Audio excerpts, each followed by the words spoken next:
it. Sorry.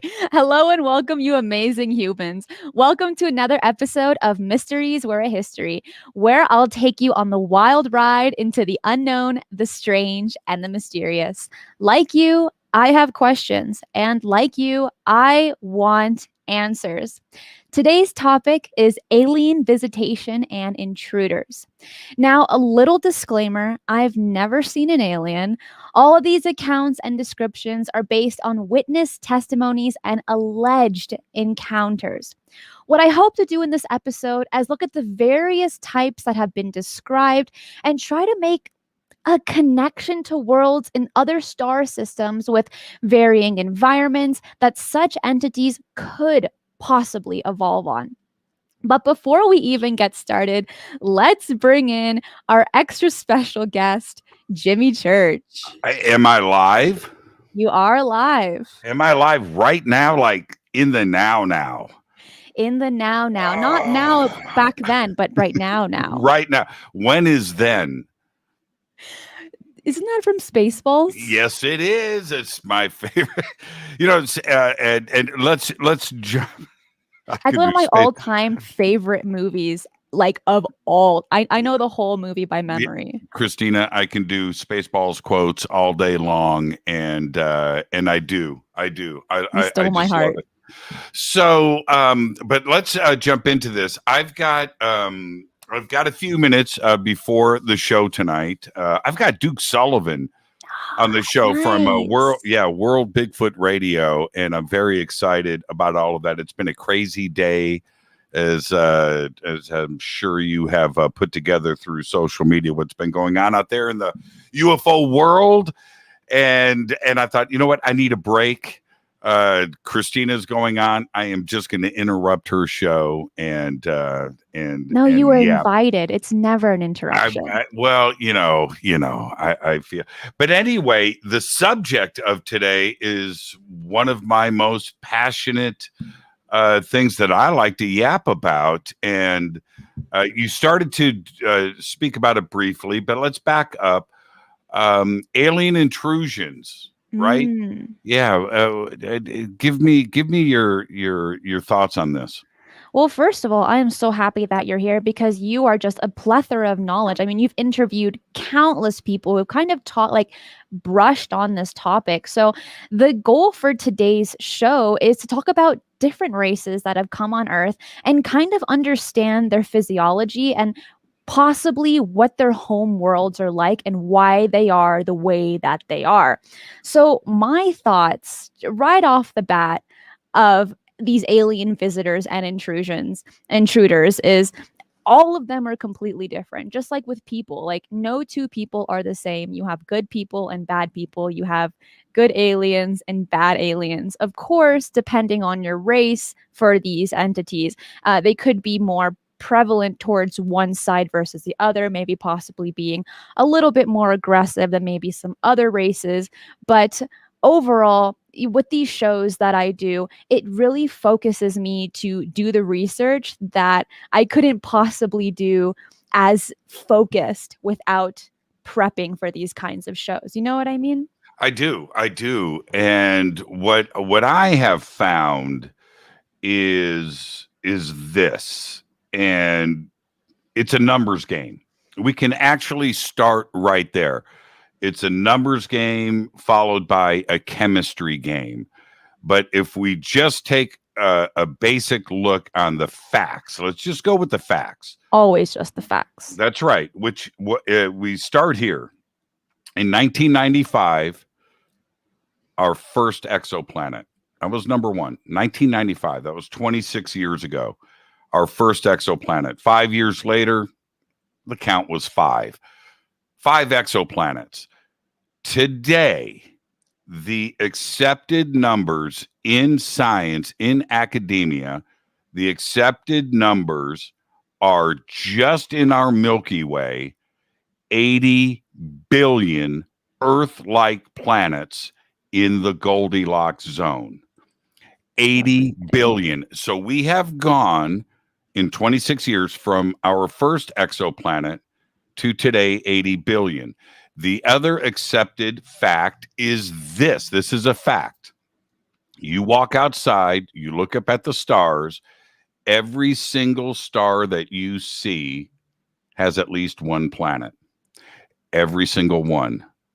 Now, as we jump into this numbers game, I had Avi Loeb on the show a couple of months ago, and I threw out this 80 billion number to Avi.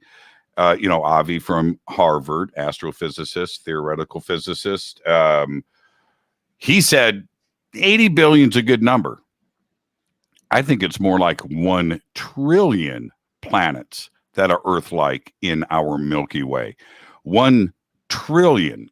Wow. And the reason why he's throwing this number out there is that 500 billion stars or more in our Milky Way, 2 planets each, you got 1 trillion right there. So these numbers now are extraordinary. They are just huge. Now, when you throw chemistry into the mix, which is the second part of this, I haven't even gotten into the numbers of the universe, but just in our here, Jimmy. just in our Milky Way, all of the stars out there consist of the same things as our sun, as our planet, as you and I. Carbon is the same, right? Helium is the same. Hydrogen is the same. Nitrogen is the same. Oxygen is the same. All of the elements are the same. All of the chemistry, all of the gases, all of the elements, they're the same throughout our Milky Way as they are in the universe. So if life developed here on this planet, then it's developed somewhere else a lot. And the basic combinations that chemicals and gases and elements can create and combine and make things out of is not an infinite number. So just like when you deal a deck of cards, got 52 cards, you deal them out onto the table. And how many times do you have to deal those cards to deal an identical hand? Identical, right? Well, it may take a few hands, it may take a few thousand hands, but eventually you are going to deal out the same cards. And it's the same thing with us and with life. Those chemicals, those elements, those gases, those things combine, those particles combine only so many ways. And eventually you're going to come up with another Cristina Gomez. Identical, right? Now, how many versions of life is out there on these 80 billion planets, on these 1 trillion planets, just in our Milky Way? Well, the answer is a lot. It's just a numbers game. That's it. There isn't another way to look at it. If you take it a step further, Cristina, and ask yourself, and when you consider the age of the Milky Way, which is somewhere about 8 to 9 billion years old, the universe is 13.8 billion years old, that how many extraterrestrial intelligent civilizations out there are older than us and have observed our planet or maybe visited this planet? It's a huge number. Is it billions? Yeah. Is it billion? Is it 1? Is it 2?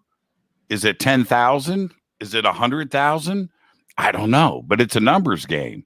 And we know that it exists. And that is what I base everything on. What types of creatures, species, people are what do they look like? Well, that's something that science has taken a pretty hard look at when they look at the possibilities of what alien life may look like and things.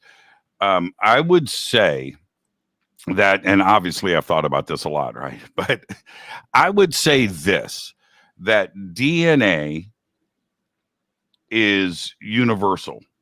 DNA is certain sugars and amino acids and the combination of the 20 of this and so forth. Oh, okay. So RNA, DNA, it's just chemistry. So, if life develops on another planet, what would make that life different than ours? Well, nitrogen and oxygen and hydrogen and carbon and things on that planet would make things look differently. But I would say that the basic thing, because we are put together pretty well: 2 eyes, 2 ears, stereo, nose, mouth, we eat, right? We got a brain, 2 legs, 2 arms, 10 fingers, 10 toes. Pretty good setup. Pretty balanced. Yeah, pretty balanced, pretty good setup, right? And it works for us here on this planet. We certainly dominated what is here. Pretty good design. Nature put us together pretty well. Well, I think gravity on other planets would dictate some differences. Less gravity, taller, right? More gravity, shorter. Okay. All right. So those would come into play. And then the other things that may make things different, maybe it's a water-based planet and there's a lot more life underwater. And I get all of that. But the numbers are probably infinite in those varieties. And not just that, Jimmy, not just that, but also our solar system is a relatively new one and compared to so many other solar systems, and look at Earth, right? We've had 5 mass extinctions. As Avi Loeb says, we're the new kids on the block as a species, but where are they all? Where are all these other species? I wonder if we're in some kind of like developmental quarantine, maybe. I mean, what do you think on that? Yeah, that's a really, really good point. And what Avi points out, and other physicists too, I mean, it's a numbers game, that really, if no matter how smart you think we are, right? Cell phones are pretty cool, right? Cell phones are pretty cool. You and I doing what we're doing right now. Yeah, that's pretty cool. But really, our hard science, our technology of where we are today is 300 years old. That's it. 300 years. And if we really compress it and we look at 1900 to 2021, electricity to now, that's 100 years. And in the lifespan of the universe, you can't even measure how small that actually is. So anything out there looking at us, if they have the ability to look at us and to get here, they're way beyond technically where we are, because we're barely reaching out of our solar system at this point. We've got three craft that have gone interstellar. That's it. And there's no humans on those. So, and that is all happened within the last, 50 years, 40 years.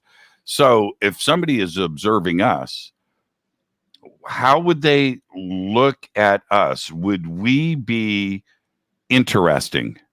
Right? Would we?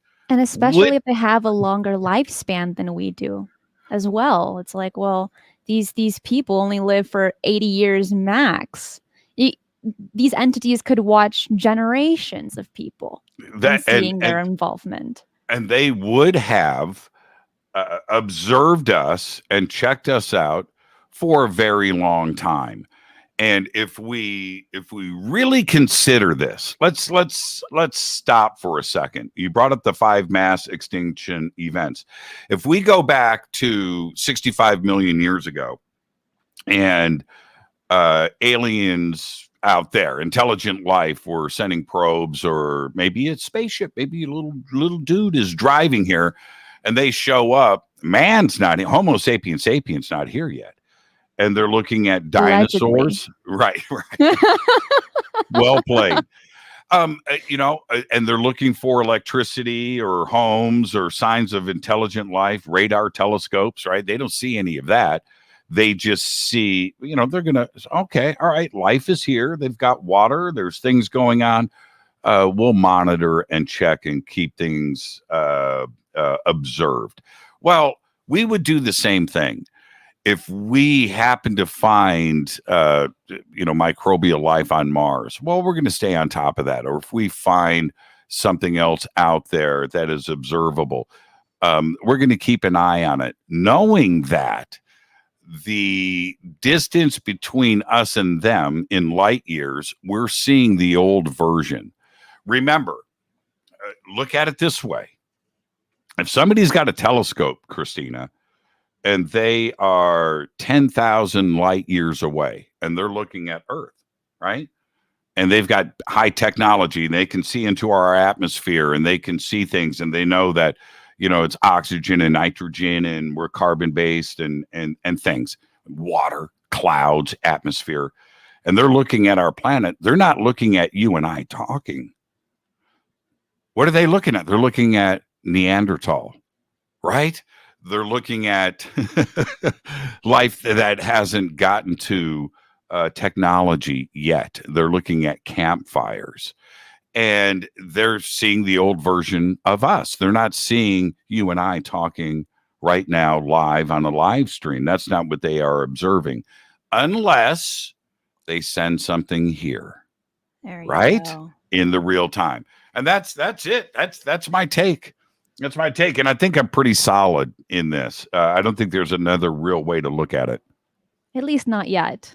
I mean, things are changing every single day. And our mentalities change, our opinions change, and even facts change as well. John says, seems the mainstream media went all quiet lately with UFOs. Also, what do you think chances are of close-up high-definition videos and the classified UAP report getting leaked soon? Also, will Eric Davis's off-world statement go on mainstream media? Wow, look at that. Okay, I thought, can I confess?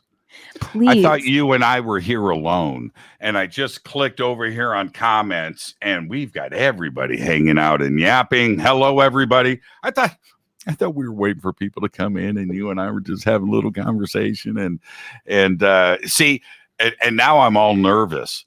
Okay. You do this every day. You do this every single day. I don't think Jimmy's even allowed to get nervous. You make me nervous. Here's the deal. You make me nervous. Makes you feel any better. Okay. I got the second part of the question, which is Eric Davis's statement going public. What was the first part of the question?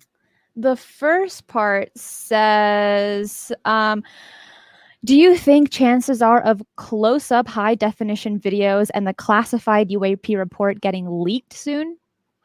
Would we see those close-up high-def video? Wouldn't we love to see those? I don't expect anything like that, something really definitive to be leaked by the government. Now, it creates more problems than it solves. And I don't want to be, some kind of Debbie Downer here with this, but the truth is, if something is leaked, it better have been shot yesterday. Okay. Because if something was leaked that was 20 years old and they've been sitting on that, there's going to be a lot of pretty pissed off people, including myself.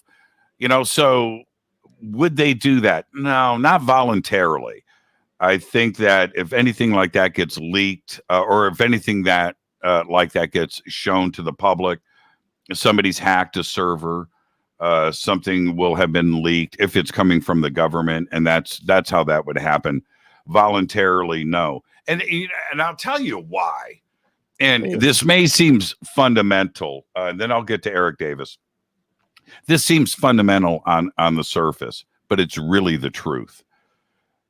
We have 7.5 billion people on this planet, and 3 billion of them wonder how they are going to eat that day. Not the next day, that day. We have 3 billion people on this planet that live in a world of poverty that you and I, Cristina, really don't have a gauge of. We don't have any barometer of understanding the struggles that so many people on this planet live through each day.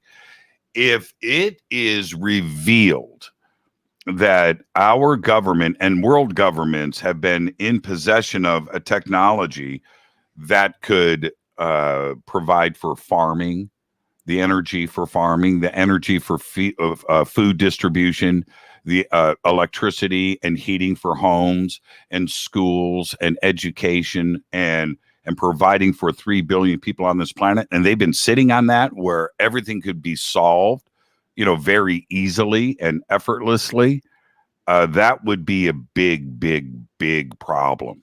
So I think that in this reveal that is happening right now, I encourage it. I'm excited about it. I'm not sure where all of this is leading, but they have to be very cognizant of how this information is revealed, and that they haven't been sitting on a big secret this entire time that could have solved so many of the world's problems. And now that's feeding 3 billion people in the world, right? Heating their homes and their schools and electricity in schools. There's that. But then there's also the direct involvement with, say, you and I, where wouldn't it be nice if our transportation in our cities was solved and that your education costs are brought down to nearly nothing because your university and your school, elementary and high school, could have had free electricity, right? And these costs of food distribution could have been brought down, and electric cars and everything. If we had electric cars everywhere, electric buses, electric planes, electric trains, electric ships, if we had that, then the cost of fossil fuels for my V8 powered gas car, which I love and will never give up, would be cheap, because nobody would care about gas, right? So even everything, all of those costs come down, and I don't have to worry about fueling my gas hog car, V8 American powered. You know what I mean? And I feel you. I feel you on that one. It goes all the way down. Now let's get to Eric Davis. And I'm looking at the clock here. I told myself I would be here for a half an hour and then I would let you run off and do your own thing. And I've already yapped for 30 minutes. I apologize to everybody in the chat room. That is here for you. But is this Eric Davis? I have screamed about this from the first day that article was released by the New York Times. And when I look at a paragraph, or a quote, I should say, that says that Eric Davis, this quote is attributed to him, and I'm paraphrasing, but that he briefed the Senate and told them that we are in possession of off-world vehicles, right? Or, whatever you want to say, flying saucers. That's like, that is, I don't care if we're talking about the crucifixion, right? I don't care if we're talking about the resurrection. I don't care what it is in past human history that may be important to you. That is probably the biggest turning point in all of human history. It's the biggest news event ever. In that why hasn't a journalist pressed him on this? I just don't get it. I don't get it. I reached out to Eric Davis. I got crickets.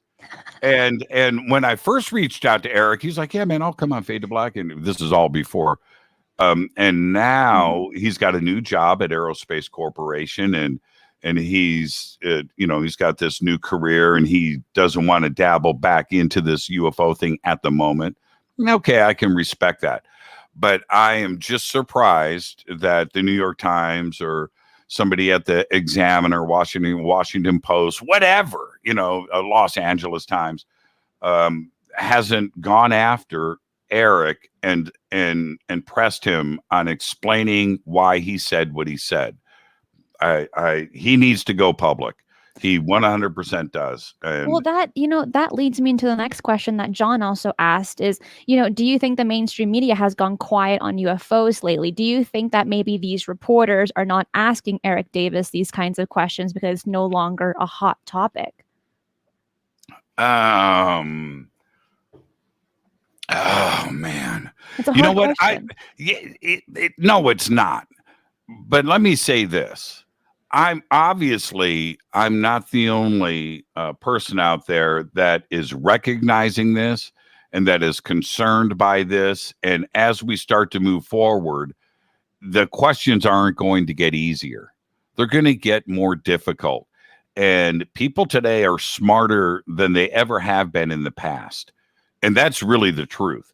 And as we grow and mature, we have access to all of the world's information. It's right here in front of you. You don't have to go to the library. You don't have to ask your teacher. You don't have to ask your parents. You jump on the internet and you can go and find things out. And the more that we know and the more that we learn, I just gave an example of 80 billion planets in our Milky Way, right? This is information that we now have access to.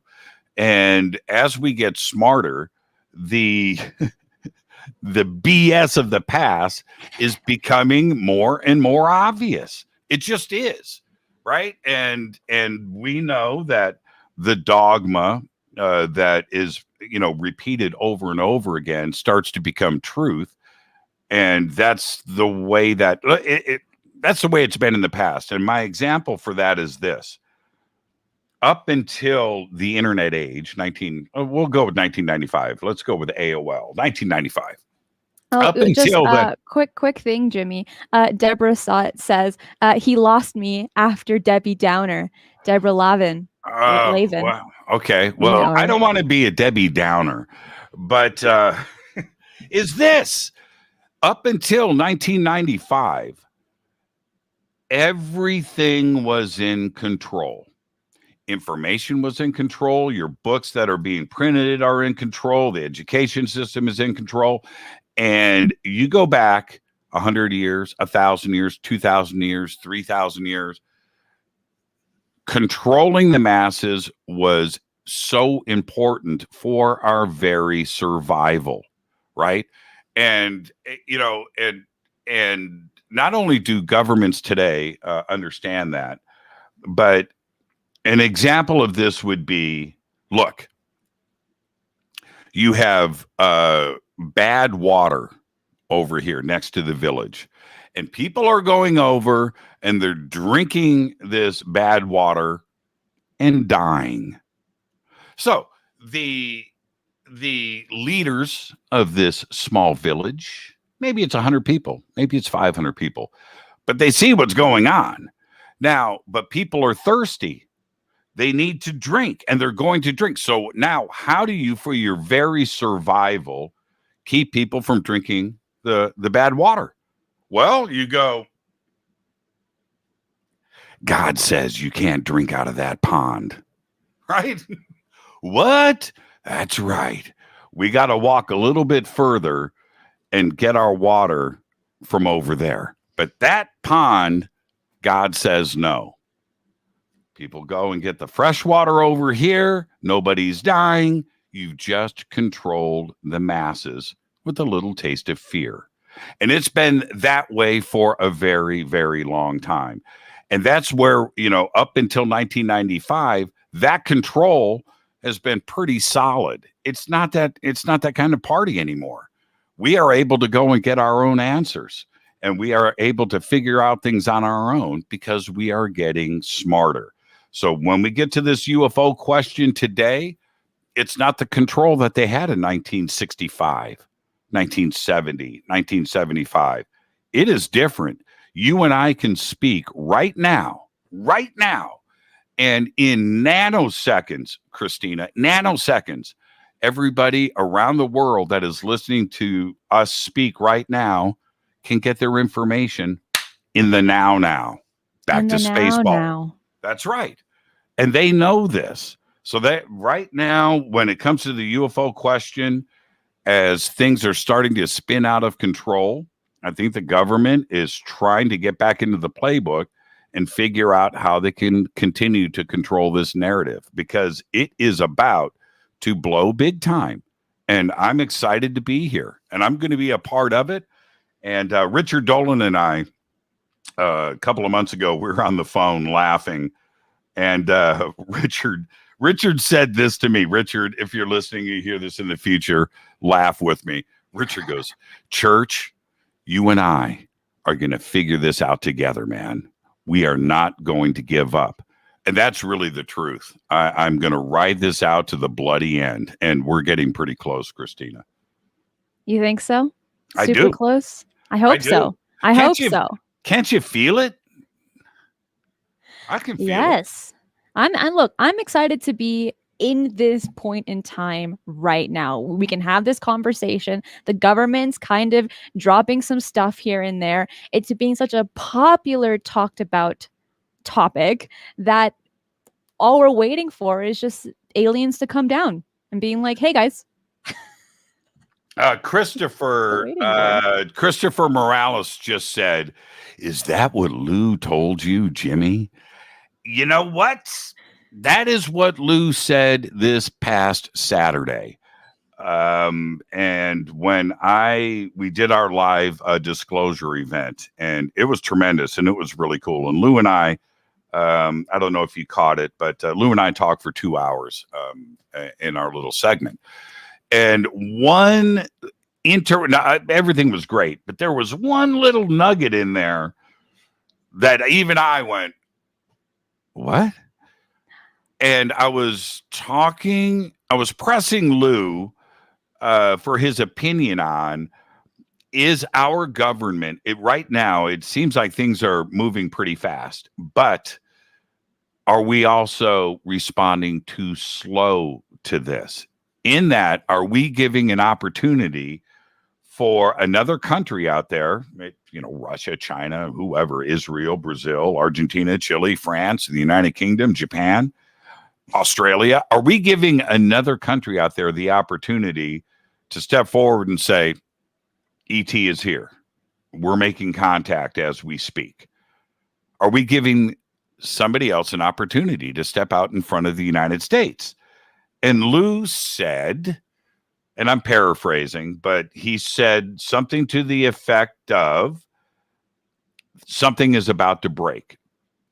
And that he is in contact with a journalist that is very well respected, that is sitting on top of a story that is quite possibly the biggest news yet. And I said, well, when is it? And he said, well, a week, maybe 2 weeks, at the most 30 days. Now, that's pretty extraordinary. Now, I don't know what Lou knows. I can only relay what he said. After Lou left, we were doing our roundtable. And as soon as Lou said, good night, everybody, it's been fun, and we said, good night, Lou, he's off the air. I'm like, okay, man, what do you guys think about what he just said? Right? But I had to, because we were all, listening. We all heard it. And yeah, I mean, what is it that Lou is trying to tell us? I think he was trying to say something without saying too much, right? Which he's so good at doing. Oh, it's like his specialty. But there's a quick question that NMUAP has. It says, if Jimmy had to bet, does he think disclosure happens in 5, 10, 25, or 50 years? And then Pete has a follow-up question and says, which can we expect sooner, disclosure or first contact? Yeah, and I mean, what do we define as first contact, and what do we define as disclosure? Two great points. This is, if I was a betting man, Are you a betting man, Jimmy? I'm a betting man, and so I would say that very soon, probably within the next year, I would expect an announcement of the discovery of life in the universe and in the Milky Way. There's reasons for that. I'll circle back. First contact is part of this announcement. And I keep analyzing this, and I do so many shows, and I'm in contact with so many different people and things, that it seems to me that our government, maybe world governments are working together on this, but let's just say our government knows that something is about to happen concerning first contact. They know this, they probably know when, and they know how. And they need to stay in front of this and continue this extraterrestrial alien contact question to get us all prepared. And the best example of that, the reason why I say something so definitive, is that I think that they have been tracking something for a very long time. There is something on its way here. And they know this. They know when it's going to get here, and maybe it's a year, maybe it's 2 years. Maybe ET is telling her, oh, check this out. We're going to be there in 2024, right? I feel that this is what ultimately is going to happen. So that's that part of first contact. I think that answers that question. And I think that there's going to be a major announcement to get out in front of this, because it can't happen by surprise. No. You don't think so? No, that would freak everybody out. Well, Cristina. Okay, go ahead. Go ahead. No. I don't think I want to say it. Yeah, go ahead. Keep finishing what you're saying, Jimmy. Well, I've seen things. Okay, I have, and I've seen a lot of things. Most of them, I don't have a clue. And I see a lot of things at night. You don't see, you don't know what it is that you could possibly be looking at. It's interesting. It's fun, but you just don't know. It's dark outside. It's a night sky. But I had my famous beer can sighting 3 years ago with, 20 or 30 people that were around me. And this was truly unexplainable. It's in the middle of the day. It's 3 o'clock in the afternoon. This thing is 500, 400, 500 feet tall. It's a beer can shaped thing, and it's spinning like this, and it's moving across the sky. And we're watching it. It's black. And it had this silver round thing in the middle of it. And only on one side you could see that silver thing come around. So you could see it spinning, perfectly clear, the sun shining on it. It lasted for about 15 seconds. And it's right now. What was that? Was that first contact? It phased out. I didn't even get a chance to see it disappear. I was going between my binoculars and looking at it. Everybody else said it just phased out. Well, that right there says to me, that wasn't us. There was no way. That's not our technology. How would it just phase out and disappear in the middle of a clear blue sky? Again, I didn't see it disappear, so I can't describe that to you. But what was that? So when somebody says first contact, well, for me, that was first contact. I would have loved to have talked to whatever that was. But that was also another version of disclosure, because I don't want to disappoint people out there that definitely need and want and desire an announcement from our government on live TV that we are not alone in the universe. I get that. I would love it. But when I see this thing in the sky that I saw, that takes me to the next level. I know that they're here. I know that there's something going on. Who was that? Not what was it? Who? What? This crazy, unbelievable thing in the middle of the day. So that's where I am. That's why my foot is on the gas. I need to get to the bottom line here. I know that the government knows something. Too many eyewitnesses around the world and things. We have our own ideas and theories about what's going on, but the government knows. If I saw what I saw, how many times have they seen it? And were they even tracking this? Did they know about this appearance? How many times around the world has this thing been seen? What's it doing? That's what I want to get to. Those are my questions. I feel you on those. What do they want and what are they doing here? You know, there's a lot of people that give alleged explanations onto why some of them are here, but I want to know for myself. I want to go and I want to ask and be like, hey, you, what are you doing here? Yeah. What you know why they're here? Tell me. Because this place friggin' rocks. Heck yeah. You got the the oceans, rocks. the desert, the mountains. Beautiful. We got tropical areas, good weed. And the thing is, if you look at, Mars, that ain't that happening, right? Not anymore, at least. No. Venus ain't that happening. Jupiter and Uranus and Saturn, it ain't that happening. Our moon, that's not fun. Earth kicks ass. Why wouldn't you, right? And I've said this a million times. If a dude and dudette are in their flying saucer and they're cruising through our solar system, say 1,000 years ago, 500 years ago, 100 years, whatever, and they're like, whoa, it's blue. Look at that, right? Why wouldn't you? It is pretty nice. It's pretty nice. Absolutely. Us, being the doofuses that we are, I don't know if we're all that interesting or even all that cool. But the planet itself, absolutely, man, absolutely. If we look at historically, and thank you for just letting me ramble and getting my mind off of other things that have been going down today.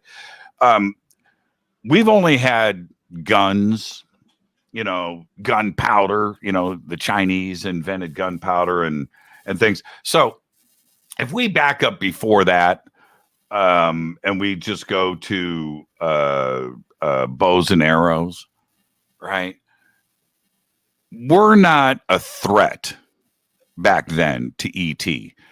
And the other part of it is, I don't think that us, cavemen, the year 1000 BC in Egypt or Mesopotamia or South America, Central America, we wouldn't look at ET as a threat. I think we would be tripping like, yo, what's up? You know what I mean? We wouldn't be unfriendly to each other. But today, it ain't. We are a threat, and we are certainly scared. Overall, we're just scared people on anything that we see that we can't explain. Is everybody listening to Christina's new Martian voice? Say that again. Wow! I can't even repeat it. Okay, I want somebody to I don't know if I don't think she can hear it. Yeah, see right there. Bricktop just said, "Whoa, alien voices, trippy." That was cool. No, do me a favor right now, Cristina. Look right in the camera and say, "Take me to your leader." Say it. Say it. Take me to your leader. Oh, it fixed. Yeah, it fixed itself. Okay. Well, that's good. It was for a moment there. But you got so excited, Jimmy. That was Mars attacks. That was happening. Jimmy. Bricktop has a question. And he says, have you guys looked into Mark Mccandlish? Mccandlish. Mccandlish. If not, will you guys please do a show on him? Thanks. I've never heard of him, but have you? Mark. Oh yeah. He was a really good friend, and I'm gonna bum everybody out. Oh, Mark Mccandlish, one of the greatest artists in modern times, and he did all the airplane illustrations for Popular Mechanics in the 80s. A tremendous artist, really talented. Mark Mccandlish sent me lithograph prints this big of all of his art, all limited edition, all signed, and Where I is it? have it all. What do you mean? Where is it? Where are you going to post it on Twitter? Because I want to see it. Yeah, it's you know what? I will. I've got it safely stored. I've got so much of it. I probably have 30 lithographs, and I've got to get some of them framed up. It's too much. I would have to have a museum to post it all up. But anyway, Mark Mccandlish. I will say I consider him a good friend, and we had some of the most amazing in-depth conversations on the phone, and certainly some good shows on Fade to Black. Mark tragically died recently, a couple of months ago, allegedly by suicide and a gunshot to the face. And I don't want to go because he was a friend, and I don't want to suggest something, negative, or that, that he was suicided, or that he was, I don't know. And he has his family and everything else that is dealing with a very tragic death.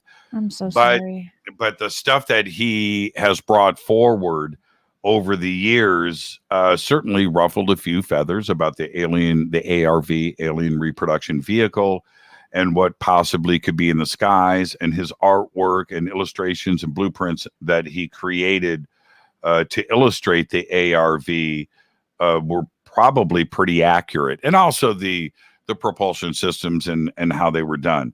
So yeah, I think Mark Mccandlish should be spoken about. I held off on talking about Mark over the last couple of months because I was emotionally just wrecked about it, and I didn't want to fly off with inaccuracies because I was speaking from an emotional mindset.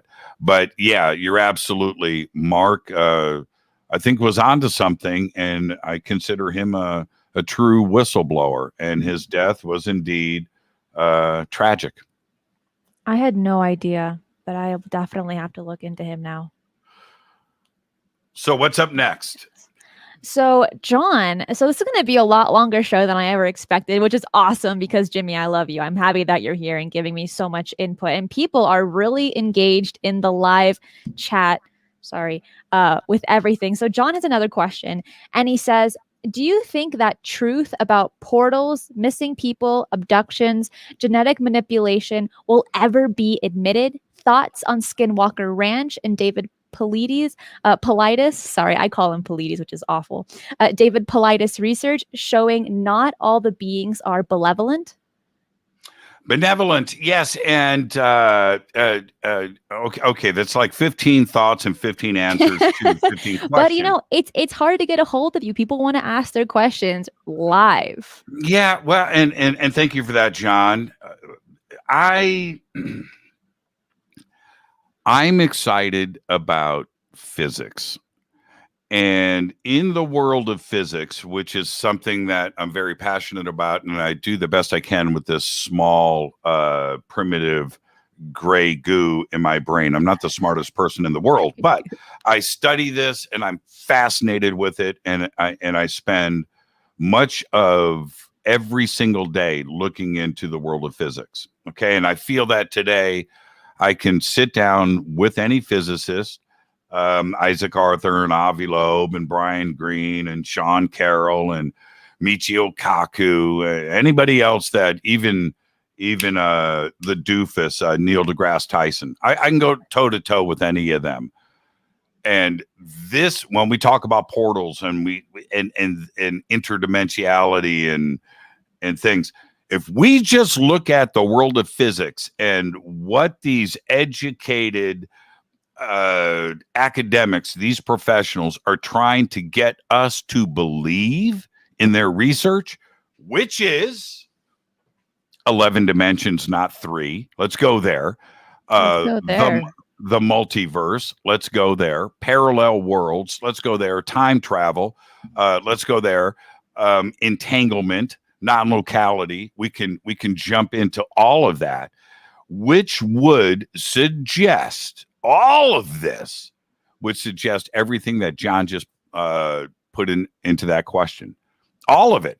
Because if entanglement and the multiverse and if all of the if their mathematics proves to be fact, if we take science to the next level and they are able to measure and observe all of this, then everything is on the table.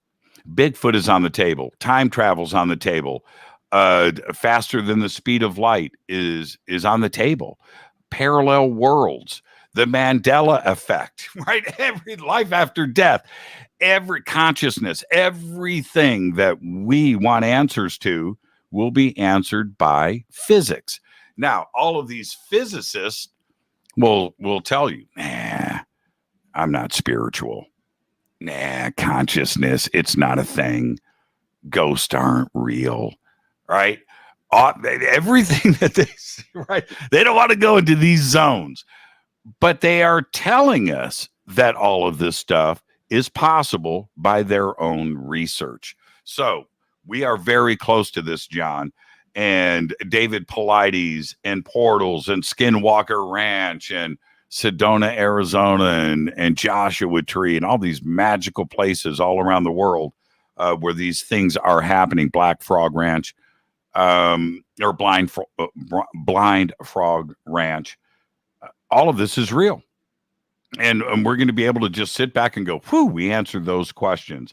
So that's where I'm at, John. I'm depending on physics, and as long as those guys continue to push their research and they get to these answers, then they answer everything for our spiritual conspiracy weird tinfoil hat community. Tinfoil hat community. Do you think that'll be anytime soon? I don't think string theory is going to be answered in the next 10 or 20 years. There's too many numbers that need to be crunched. But the multiverse, this is the thing when it comes to physics. Remember, these physicists are trying to convince us of their research and what they're working on. But this is the problem with physics. It's called measurement. They can't agree on what measurement is. Okay, so there's a problem there. And if they can't measure the multiverse, right? If they can't measure it, right? Schrodinger's cat, right? If they can't measure this stuff, then therefore the algorithms, all of the mathematics can't be proved. That's the problem that they are in. So are we going to start to see results of this? Entanglement is kind of close, and I think China is there. Quantum physics and quantum computers is very, very, very close. There have been some dramatic statements about quantum computing and qubits and entanglement. Remember, if quantum computing works, and it does, right? But if what they are trying to say to the world is that we have a parallel version of us that goes out to the left and right in infinite, and a qubit is being affected by another particle out in some parallel world.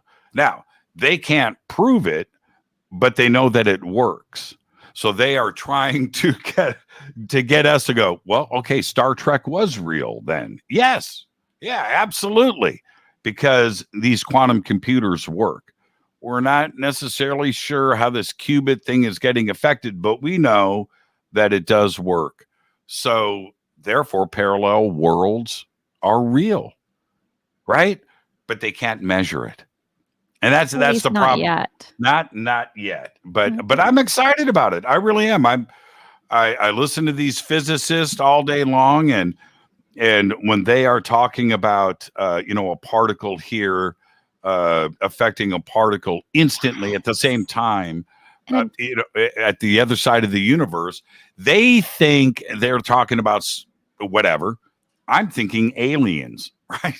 I'm thinking aliens. I'm thinking communication. I'm thinking about faster than light travel and Everything and anything. that's right. They can do whatever they want, but I'm thinking ET as they speak. And I read someone in the comments talking about how they wanted to do a show on the Mandela Effect. And I remember when I was on your show just a few weeks ago, you asked me about the Mandela Effect. But I want, now that you're on my show, I want to ask you about that. Like, what are your thoughts on it? And for people that might not know, can you just give like a really brief description of what it is? Yeah, the Mandela Effect is your memories. I've got a loose hair. Let me fix it. Okay, there we go. The Mandela Effect is basically your memories are different than the facts. Okay, the facts as we are told today. So, and what the cause of the Mandela Effect is, or what is making this happen, don't know. Is it time travelers from the future altering the past for some strange reason? And now we remember the past a certain way, but because they altered the past, when we go back and look at it and it's different, well, there's all kinds of possibilities. But let me give you my example. When I jump into the Mandela Effect and I wonder if it's real, I have this. And this is the truth. Now I'm going to look up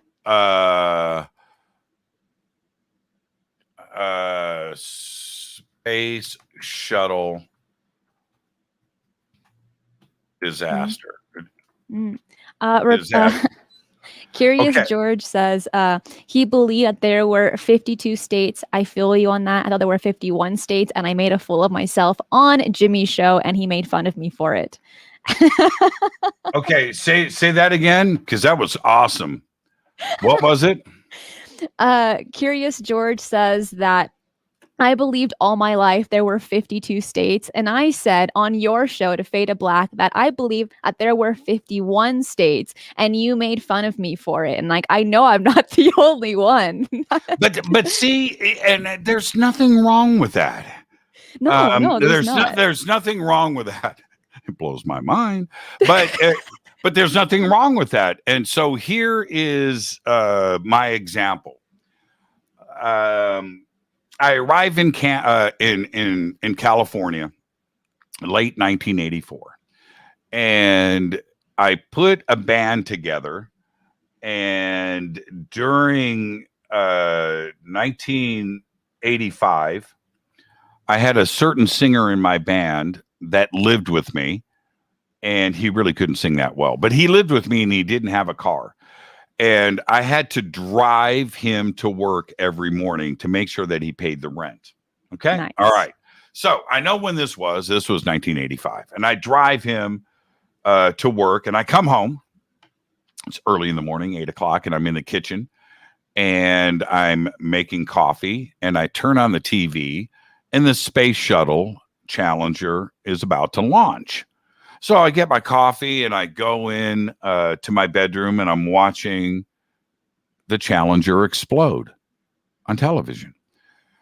And I'm shocked like everybody else. But that's not what is important here. What is important is that band, I fired the singer.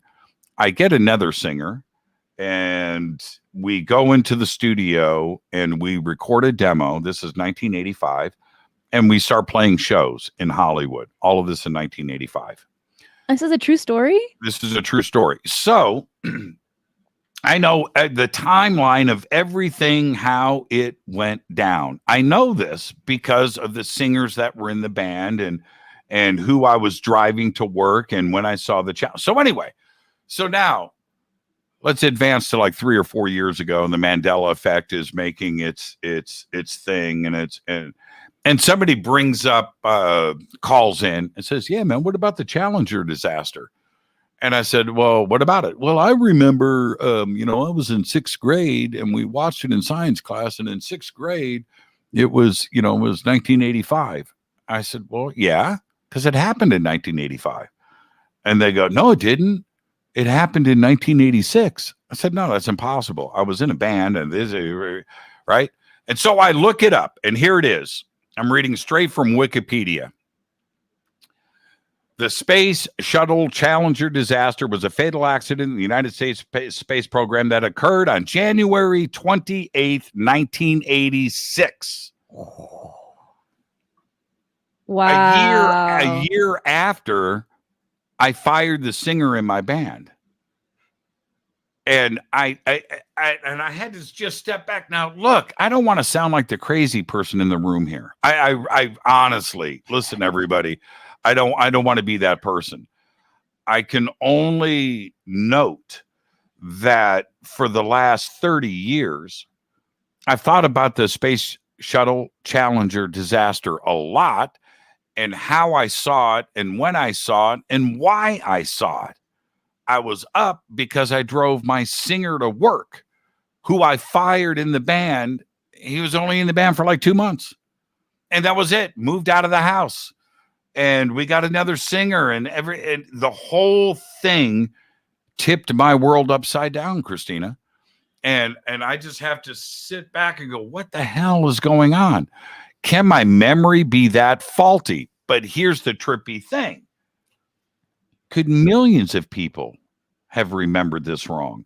Because I took phone calls and emails from people that know exactly where they were at that moment, what classroom they were in, what job they had, who they were married to, very specifically. And I was comforted in knowing that I wasn't the only one. But Jimmy, I'm serious. It makes me question, how are some people affected by the Mandela effect and others are not? What's the fine line? Yeah. Okay. I've actually answered this a lot. Little things happen during your day that are not a big deal. And you don't file it away as something strange. It goes into another part of your brain because it's not important to you. And they don't realize it, right? Like the Berenstain Bears. I never watched the Berenstain Bears. I could give a crap about the Berenstain Bears. I don't know if they were spelled one way or the other. It's not a big deal to me. So I don't have a memory to apply to that. Right? You follow what I'm saying? Right. I do. So with so many people out there that these specific Mandela effect, and there's tens of thousands of examples of people posting and it's like jumping small into little things too. It's like nothing so crazily big except for the one that you're talking about. Yeah. So it happens all the time. You know, I have had to go back and I've asked people to do this same thing. Is there is probably something very strange that happened in your life, very strange, but you don't remember it. And you need to just go back and think about that time where you drove down the street and you said to yourself, there's a house there. There wasn't a house there yesterday.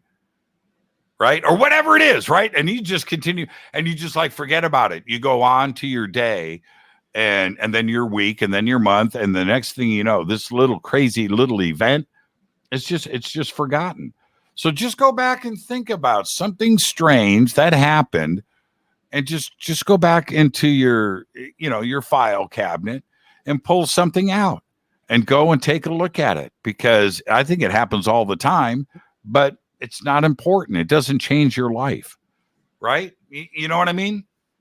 Yeah, but like while we're on the subject, it really makes me wonder if this is something triggered by experiments at the Large Hadron Collider, CERN in Switzerland, like someone mentioned, or if this could possibly be due to tampering of the timelines by a type 3 alien civilization.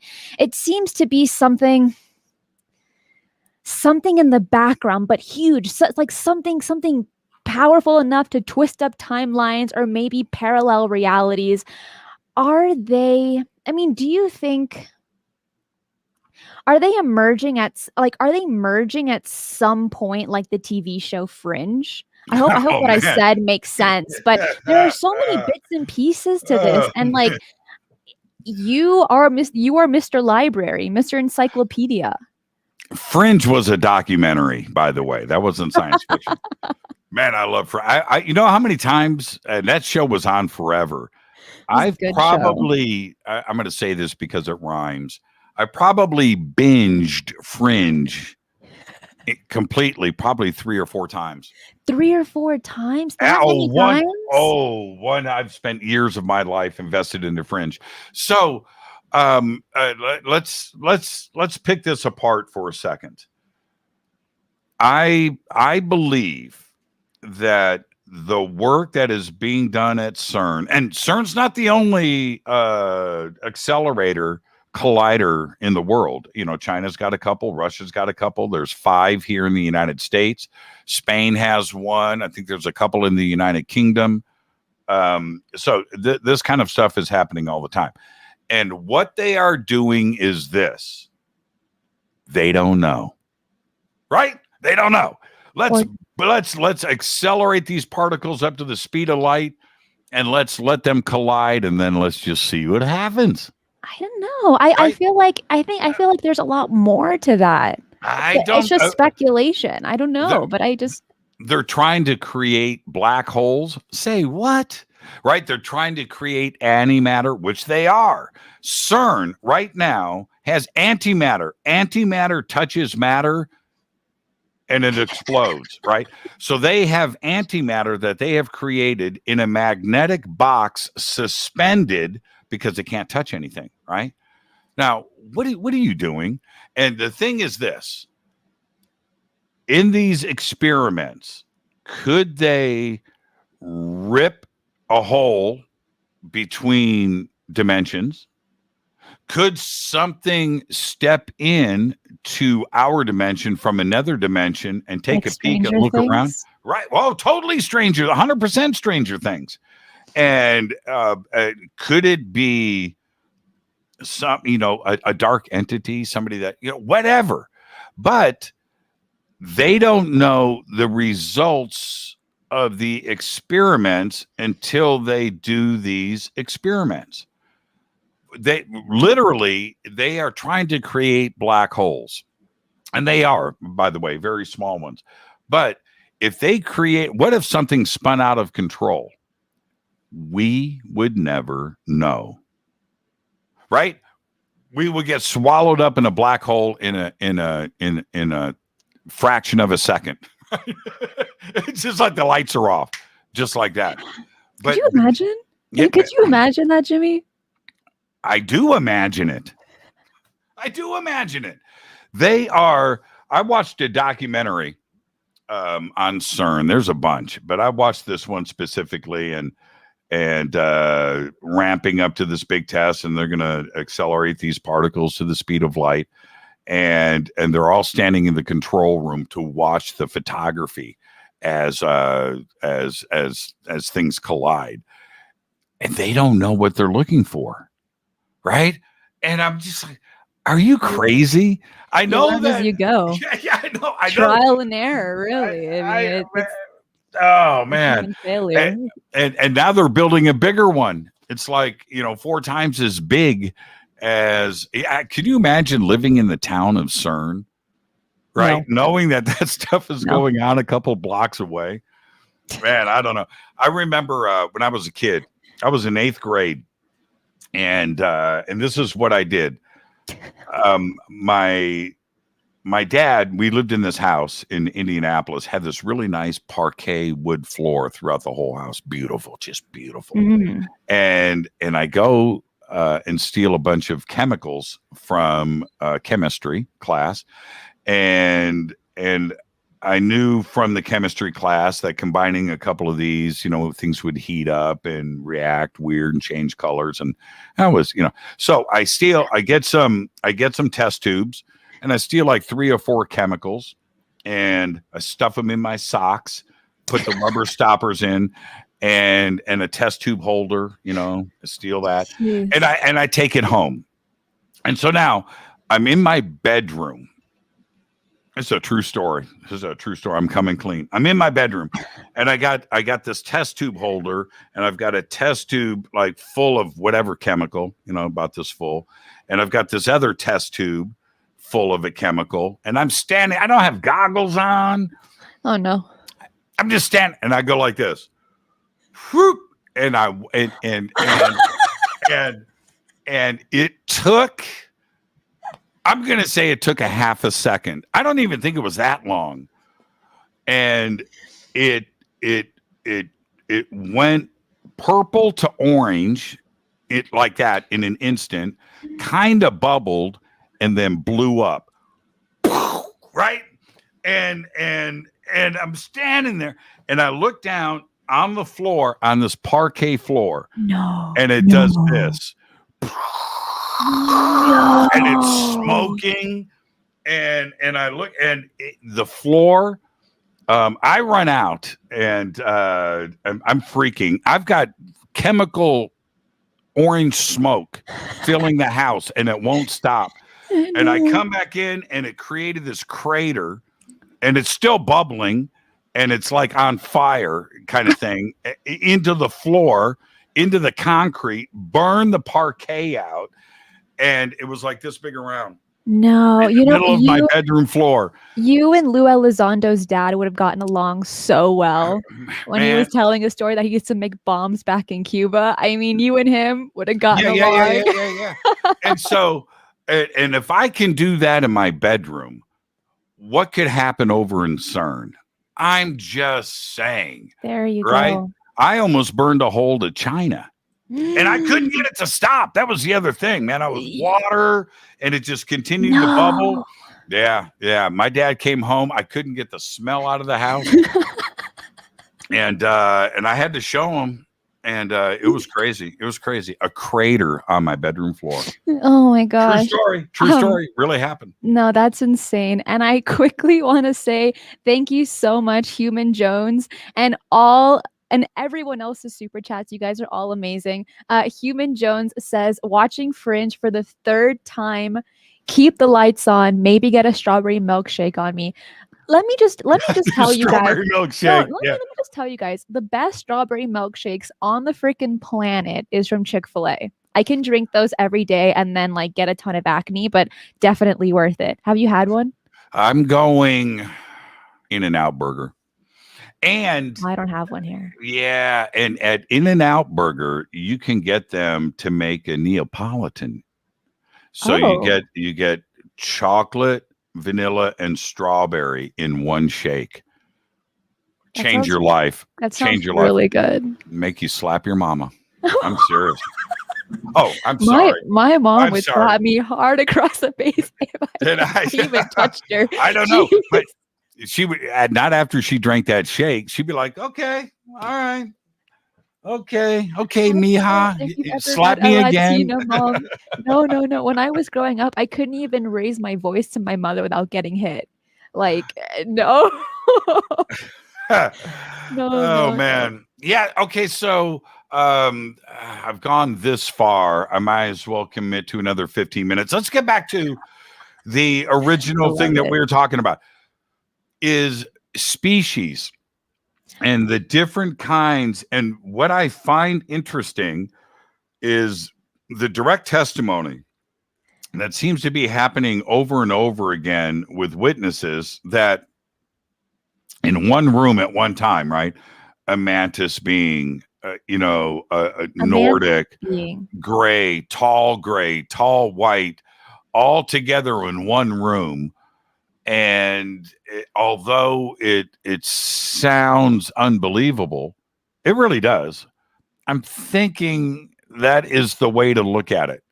That has to be the way, Cristina. There has to be contact with all of these species out there. They've been hanging out for millions of years. They get it, and that's what they do. Right, like the Galactic Federation. Yeah, I'm not going that far. Okay, we tried. I'm not going to dance. I'm not going to dip my toe in that water. But it has to be that way. If you and I, let's say, if we went and got a sumo wrestler from Japan, we got you, we got myself, we grab a couple of our friends from Africa, right? We grab a couple of our friends from Sweden. We grab a couple of friends from Mexico, and we jump on a couple of friends, from China, and we jump on a ship and we fly to another planet, and all of us step off together, and they take a look at you, and they take a look at the Japanese sumo wrestler, and they're going to go, well, they're from two different planets. I'm just saying, right? They're going to look at me and they go, he is definitely from another planet. And that's what's the, short, skinny, short, fat, tall, thin, black, white, yellow, red, hair, green, whatever. Why would we look like the same race of beings to somebody that's seeing us for the first time? You wouldn't. And while we're on this, I want to really jump into the first topic that I had ready for today's conversation, and that's about the grays. And I know you've probably talked about this countless times, so I definitely want to hear your insights on some of the theories that I have, because these are merely just theories. I don't have an alien chilling with me right now and ask him all these cool questions. So we know about the grays that they're typically 3 to 4 feet tall, right? Have very large almond-shaped black eyes. Their skin is gray, and of course, mostly featureless, and seems to have kind of a leathery, thick skin. Oh, well, you have a gray. Well, aren't you lucky? So we also know that their head is much larger than a regular human's head, and they have no noses, but they do have nostrils, so they're able to breathe, right? We also know that their arms are a lot longer than our arms based on body proportion, and have no more than 3 to 4 fingers, right? So and they don't have a pee-pee. No pee-pee. Got a cool butt though. Pretty cool butt. Oh, Jimmy. Okay, continue. No, I'm just stating the fact. Okay. Right. These are, well, yeah. You know what? Let me just jump a little ahead, right? So we know, allegedly, we don't actually know this. Allegedly, it's believed that the grays absorb nutrition through their skin, and they don't have a PP, like you said. So they also excrete toxins or waste from their skin as well, right? Which in some cases can be rather unprecedented, but at the same time, humans sweat and they secrete certain types of metals and other toxins. Even though we do have to go to the bathroom several times a day, it's not 100% incredibly weird that certain beings can secrete toxins from their skin. The biggest organ on the body. We do. We exactly. Secrete salt all day long. Salt and certain types of metals, yeah. Okay, so what's your question? Well, I haven't gotten to my question yet. I don't even have a question. I'm just kind of going for the viewers a little bit about the background history of the grays, but also what I think, where they come from. So I want to know what your thoughts are before I even jump into it. Actually, I'm going to go ahead and tell you first. Jimmy. You've got my attention. So we know that these grays, right, their eyes are ginormous, huge black eyes. Could that possibly be an indication of them coming from a world which is dimly lit, maybe orbiting a star a lot less dimmer than our sun, say a red dwarf or a brown dwarf, which are much more common than our star system throughout the galaxy? So perhaps a world which has maybe twilight days and very, very dark nights. We as humans, humans, our pupils become huge in low light to try to absorb as much as possible, right? If the entire eye is black, it could be that it is evolved to be permanently trying to grab as much light as possible to see. What do you think on that?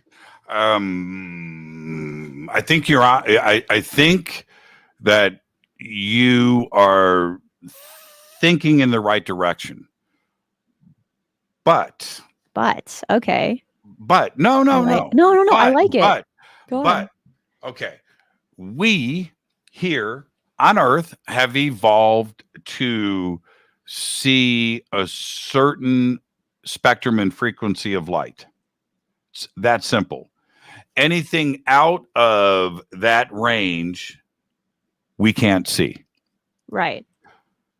Oh, sorry. On another world, you may be observing in the ultraviolet. You get here on Earth, we may be nearly invisible. They wouldn't see us like we see us. So are you alluding to the fact that their eyes are like this to see other spectrums of light that humans cannot see? Bats do. Dogs do. Fish do. Elephants do. Elephants. Right? And so just our species here on Earth are seeing their own spectrum and are observing things the way that they do. There is no way that another species from another planet is going to come here and have the same eyes as us, unless they are coming from an identical planet to Earth, identical gravity, everything else, and we're sharing DNA. Other than that, they are going to be, for their own survival, their own evolution, are going to be observing in their own frequency. That's it. Another way to look at it, though, is, are the grays even biological? What if they're manufactured? What if they're clones? Clones of something that is manufactured, right? Maybe they don't have pee-pees because they don't need pee-pees. Maybe they don't need to eat. Maybe they don't need the things that now they need eyes, they need ears, right? But maybe they don't even need to breathe. Maybe they breathe through their skin. Maybe they are creating energy from their environment. They're not chewing food, right? Maybe they are extracting moisture out of the air. You know, all of these things, could they be just manufactured? I've often thought about that a lot, that with so many contactees out there, they always talk about the lack of emotion, with different types of grays, right? That the grays always seem to be more of a worker than a leader, right? Does that make sense? Yeah. So I in talking to Whitley Strieber about this, he doesn't know, but he also doesn't know. And what I mean by that is it ET? What are the gray? You know what? He doesn't. The way that he puts it is very simple. He doesn't have anything as facts, so he can't say that the grays are this or the grays are that. He doesn't know. And then he's got the little blue guys that have been visiting to him as well, and could be ET, but also could not. And maybe these are us as we move on with our lives, right? What happens to us when we die? Could we be little gray dudes, right? Could we be little blue guys? We don't know. But yeah, I'm fascinated with that. I'm probably more convinced that the grays are something that are created and are not a species that have evolved. What makes you think that? Like, what gives that away? Well, they don't exhibit. I've got very limited contact with grays, so I can't say anything definitive. But they don't exhibit, I think, traits to those that have made this kind of contact, things that we can relate to: laughing, communication, eating food, drinking, sexual organs, concern, empathy. I don't think, you know what I mean? Anger, laughter. They don't exhibit anything that we would, consider a human trait. So yeah, I kind of lean on something more biomechanical. And while we're on that, when we look at them, right, they look very fragile, and they have, with their physical makeup, always being described as thin and somewhat kind of bony looking. Could this possibly be an indicator of them coming from a smaller world than Earth, having less gravity? Yeah, absolutely. A smaller world. Yeah, they live on a little mini planet. Well, that's why they're so small, right? Little So they can mini all planet. fit. Yeah. I've thought about that. There's another probably more complex way to look at this. If you are traveling, if you need to travel, 10,000 light years, right? 10,000 light years. You and I aren't going to make that trip. We can't. So how do we make that trip? Well, we probably would have androids, some kind of robots, and we would transfer our consciousness into something that could live for 10,000 years. Robot,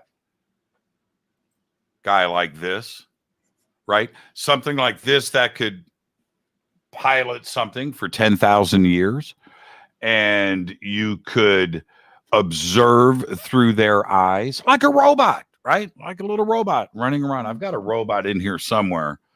But anyway, that would survive a trip across the Milky Way, right? Let alone the universe. The Milky Way is 150,000 light years across. That's big. 150,000 years at the speed of light to go from one side of our Milky Way to the other. You and I can't make that trip. So there's got to be another solution to it. And the creation of a little biological entity like this that we could create that could do the job for us and do the exploring for us, not worry about food and oxygen and sleep and fighting and soap opera drama that would occur on the ship. Boredom. Wouldn't you be bored for 150,000 years, if you could live forever? All of these things are part of a consideration of why this would be necessary to create. Yes. And even because hold on, sorry. NMUAP says, I think it would be the other way around. More gravity equals small bodies, less gravity equals big body. And I would say, on a world with less gravity, they would evolve in a way that wouldn't make a demand for a stocky build or one with, significant muscular stature. The less gravity, the more thin and lanky for the physiology. Okay, so, there have been more than a handful of abduction reports where the witnesses stated that while they were aboard the alien craft, they felt kind of light and floaty, as well as a feeling of directional disorientation. Do you think that the craft has some kind of artificial gravity but leveled to the same as their home world? Or do you think these people that are abducted and placed on these crafts are just kind of maybe on some kind of drug or hypnotic state placed by the Greys? All right. I'm going to answer this very simply, actually. If somebody is traveling here and observing us, Cristina, they have all the time in the world to figure us out. They know what we look like. They know what we eat. They know our atmosphere. They know our languages. They know what we look like. They know what we like. They know what we don't like. They know us. They have been studying us. So when they arrive here and they abduct somebody, they are going to provide us with the right amount of gravity, our favorite foods. They're not going to freak us out. They're not going to scare us. They're going to make sure that our adrenaline stays in check. And there isn't another way to look at it. There isn't. The question of, right, why would they, here's the perfect example. Why would they grab you, Cristina, throw you on a ship, and then you just die in 20 minutes because the gravity and the oxygen is off and you ain't got nothing to eat and you suffocate and shrivel up into a gray mass in seconds? What's the object? They can't study you now. They can't do anything. They can't even talk to you. I mean, I could pass them the recipes to make the best noodles. The best noodles, man. You got to get your ramen on.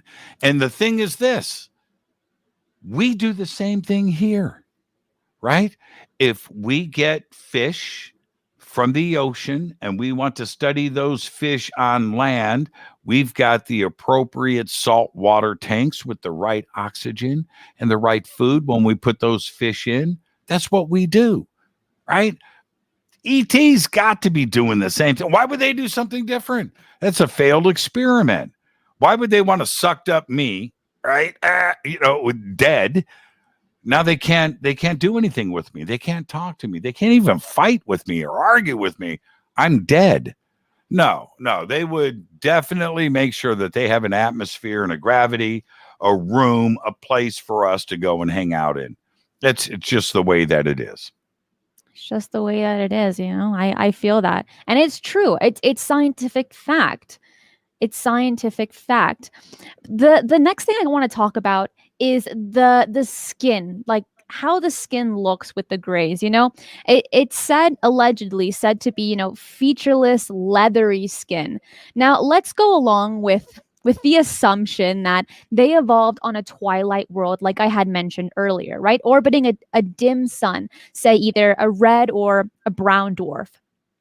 What is known about these star types is that they're Goldilocks zones, okay? Or the orbital area where everything is just right for water to be in its equal phase rather than freezing or evaporating. Right. Is that the zone? So that is the zone, right?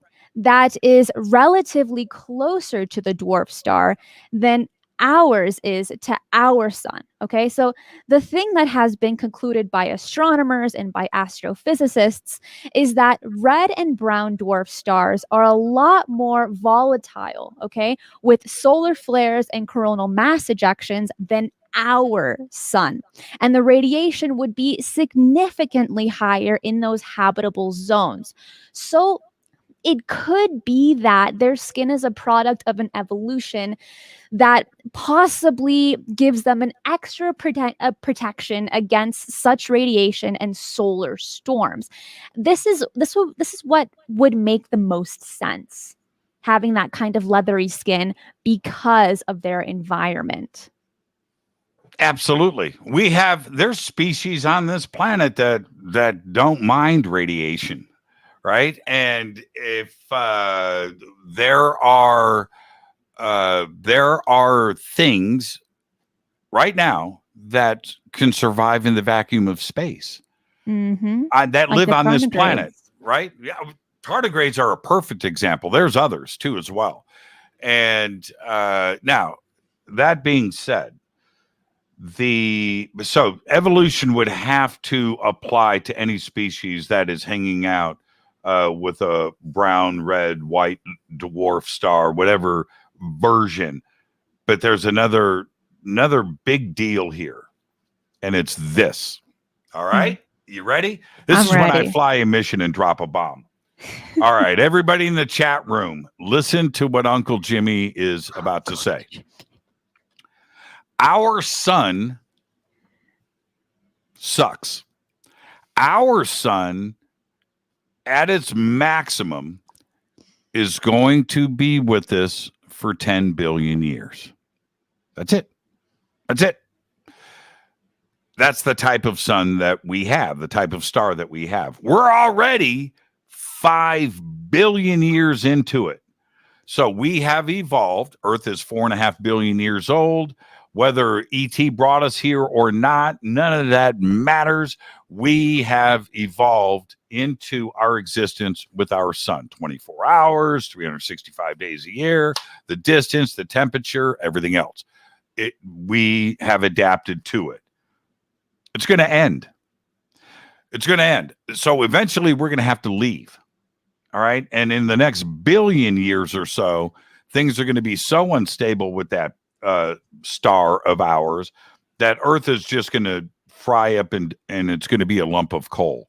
So we got to figure out a way to get off of this this beautiful blue planet and go find another place to live.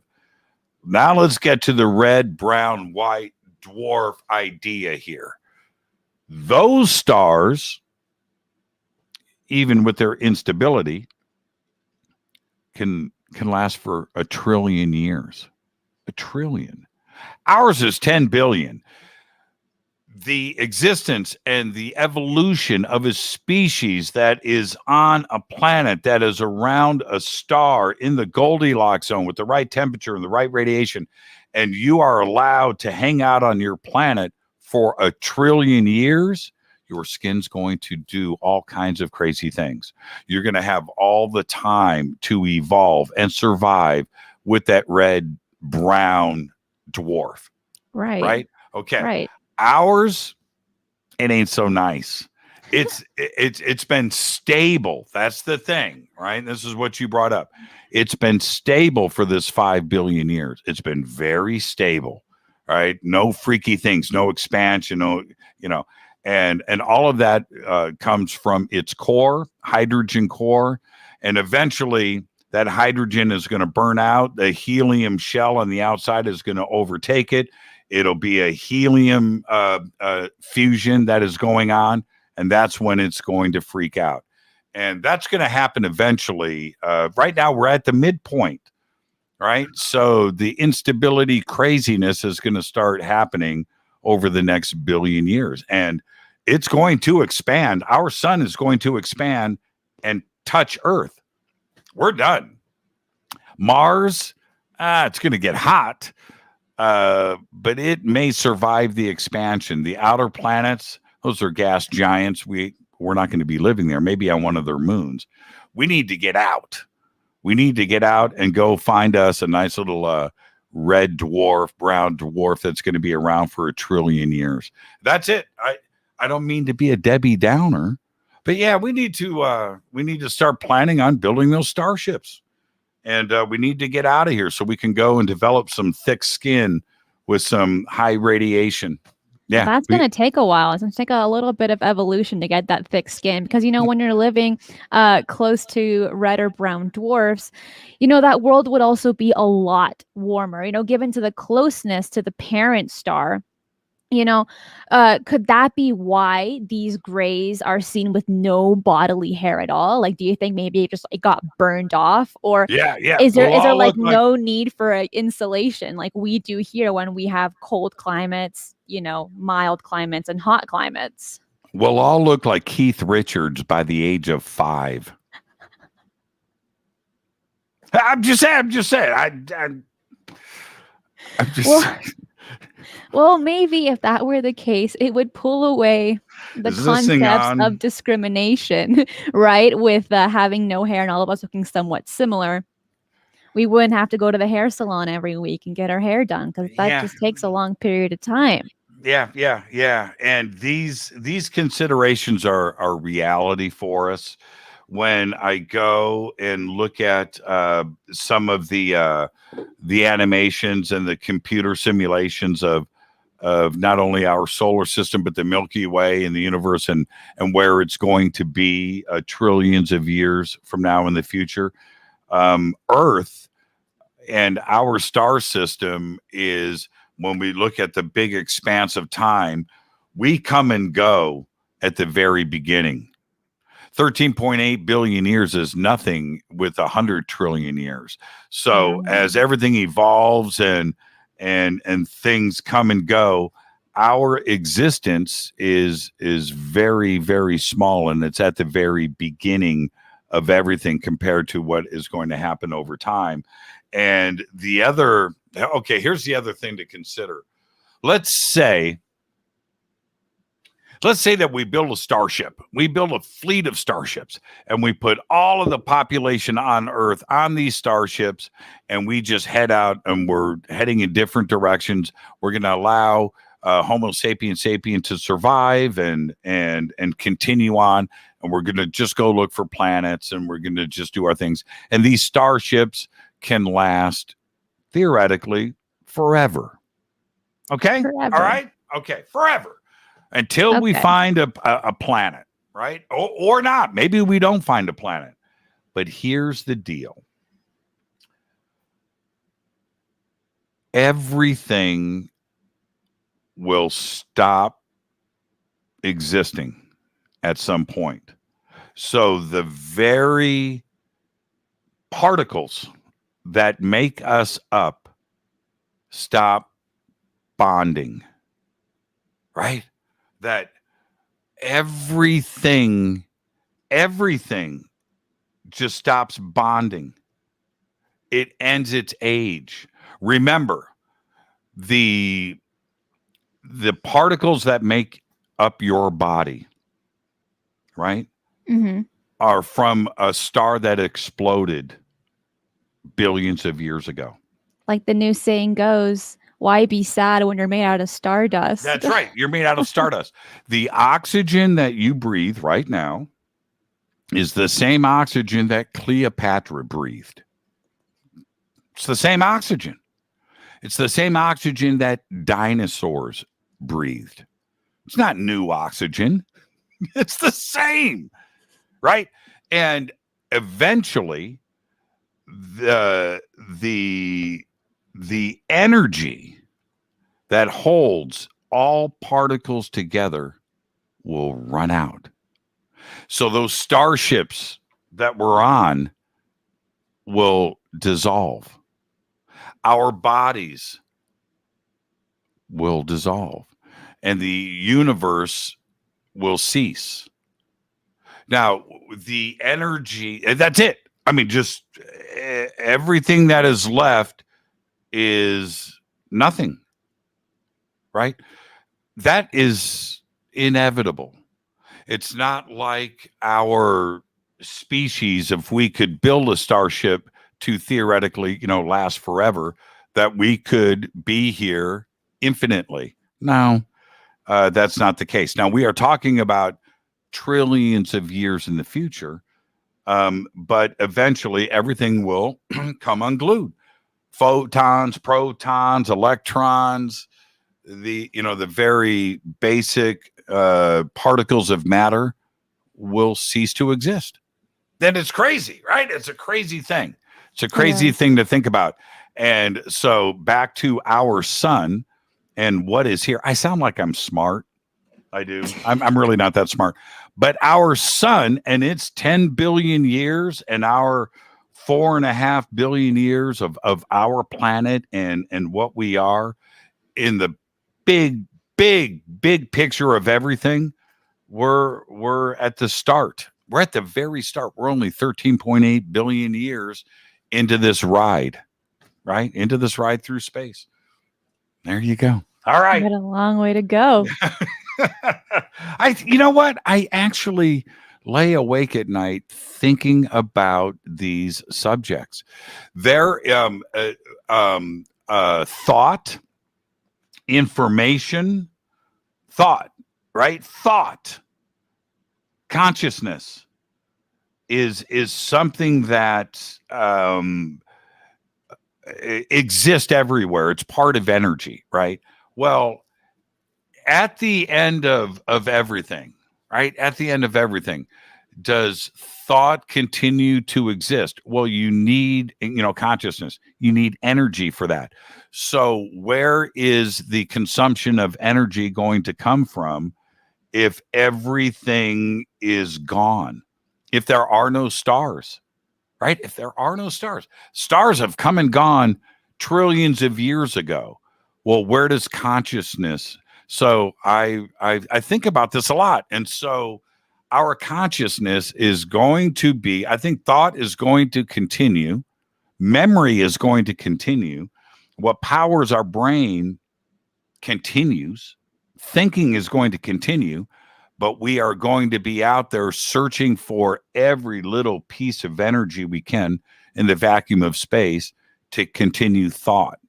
Now, think about that for a second. So, do we continue in our meat sacks? No. but consciousness, that will continue. Thinking will continue in some form. It will. Yeah, and we will chase it down. Little specks of light, bouncing around in the vacuum of space, and our mind like feels it and chases it, so we can continue and it's eat. So exciting.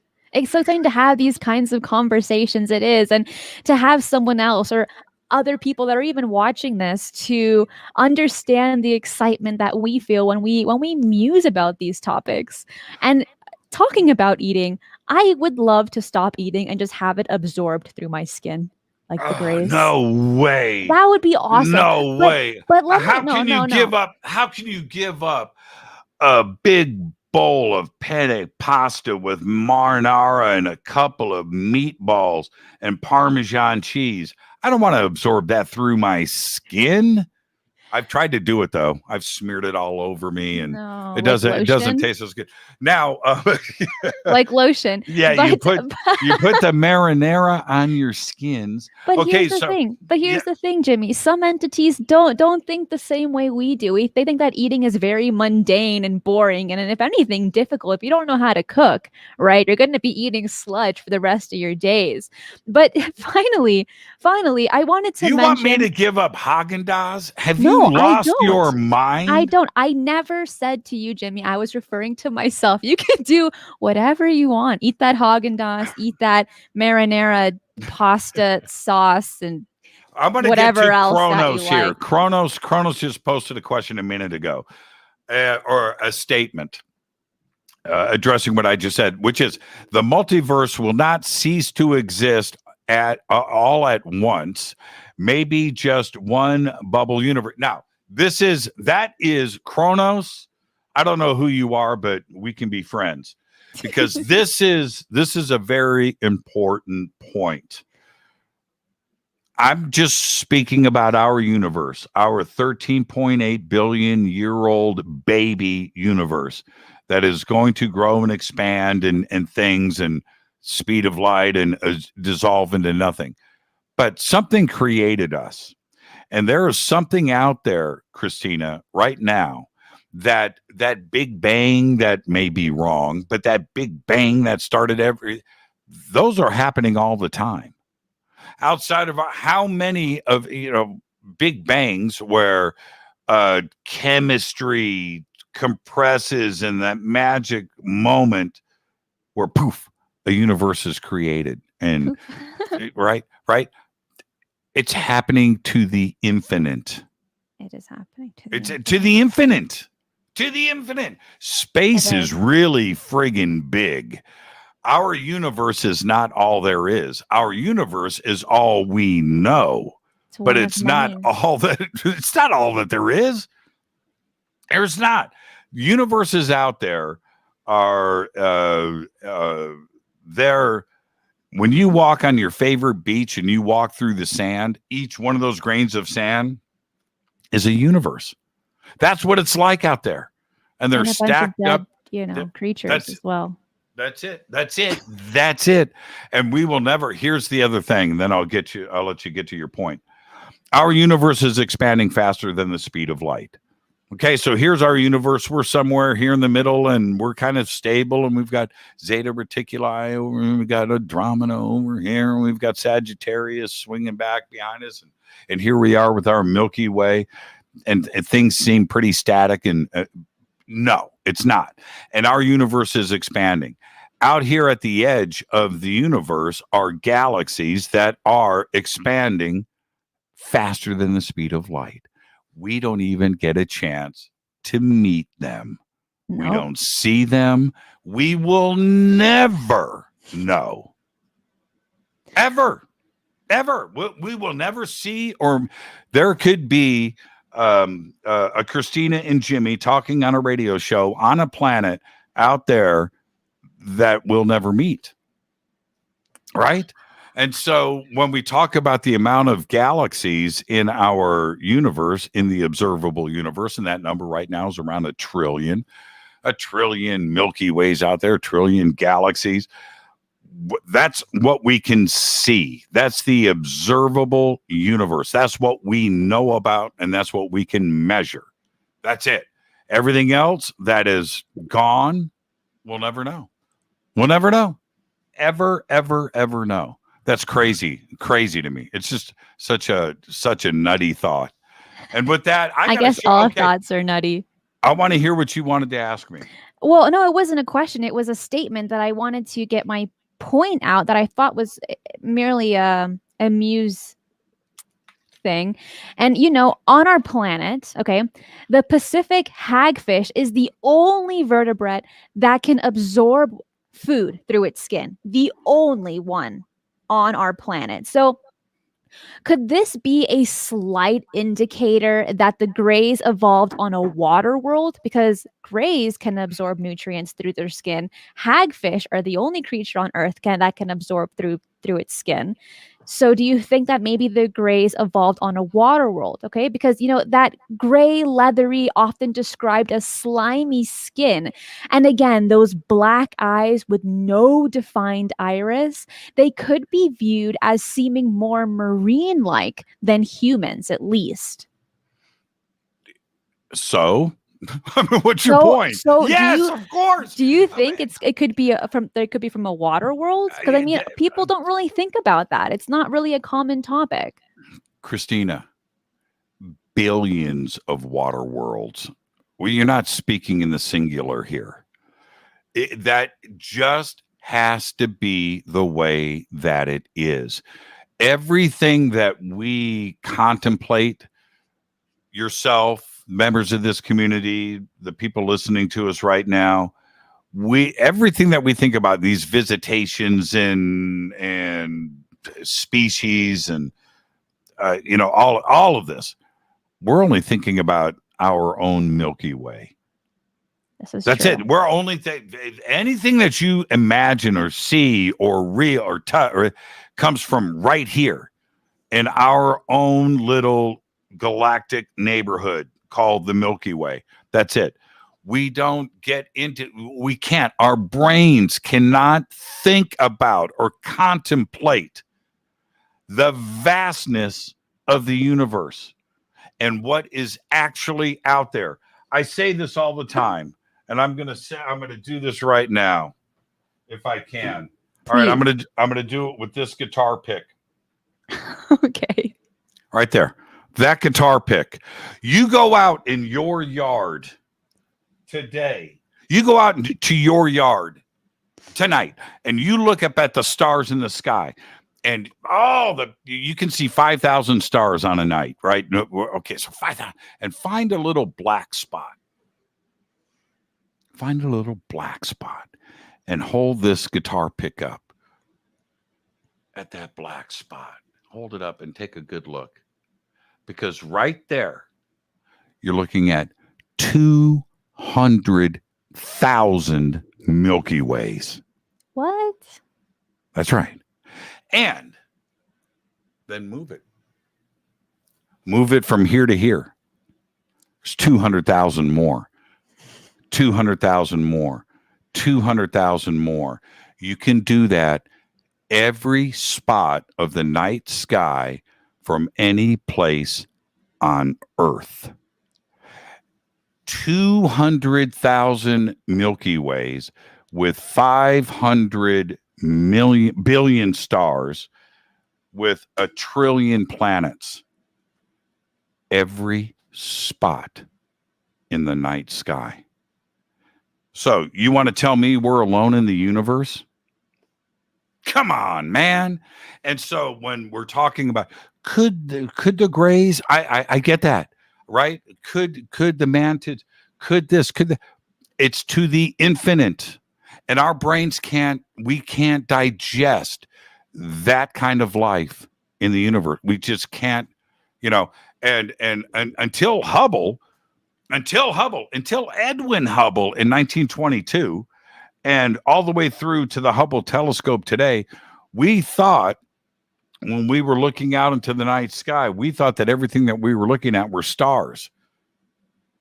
All those little bright spots turned out to be galaxies, right? It's like, whoa. And you look at the deep space images of Hubble, and they took, you can go and look at the deep field, it's called, by Hubble, and look at the before and after picture. So they take a picture of all of these galaxies. It's beautiful, right? Thousands of galaxies. And then NASA took the blackest part of the photograph where there were no stars, and they exposed that section of this giant photograph, this big black, for 2 weeks. And they blew that up to this. And what did they see? Tell me. Infinite galaxies. Infinite. And that's in blackness, right? And everything that we saw in the Hubble, in the deep field, in the original photograph, everything that looked like a star as they blew it up was another galaxy. They kept blowing it up. Oh, They weren't stars, they were galaxies. And it's blowing our mind right now that the amount of planets, the amount of galaxies, the amount of everything in the known universe is a number that we just don't understand. We can't fathom. No, we don't. It's impossible. It's absolutely impossible. And Jimmy, you said you were going to be here for 30 minutes. It's been 2 hours, and I want to thank you. No, but it was amazing. I want to thank you so much for joining me. It has been awesome. Absolutely a free range chat. So many topics covered, but we have run out of time. I will do a part I gotta two. I gotta go. Hold on. Kick me out. No, Kick hold me on, out. because you gotta tell people where they can find you.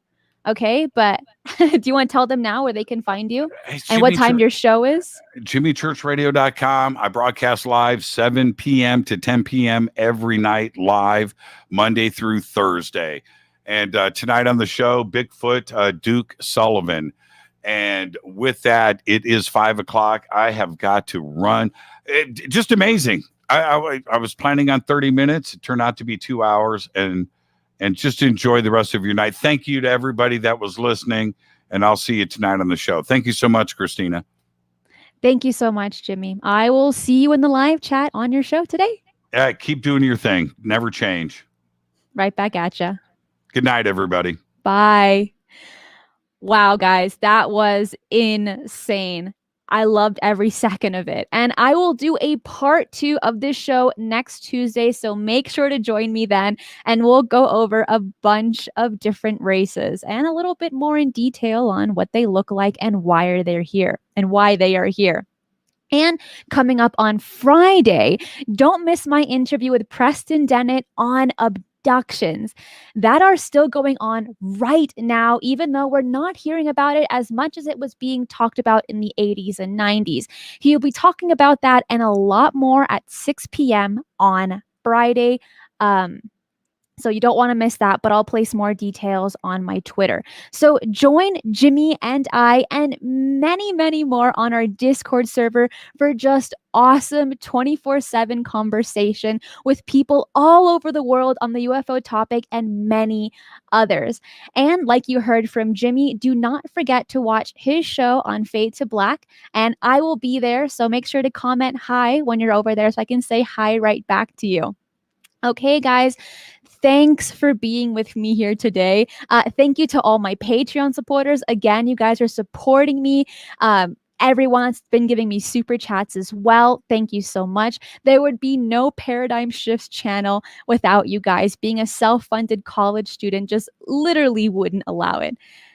Good night to everyone. And remember, keep your eyes on the skies.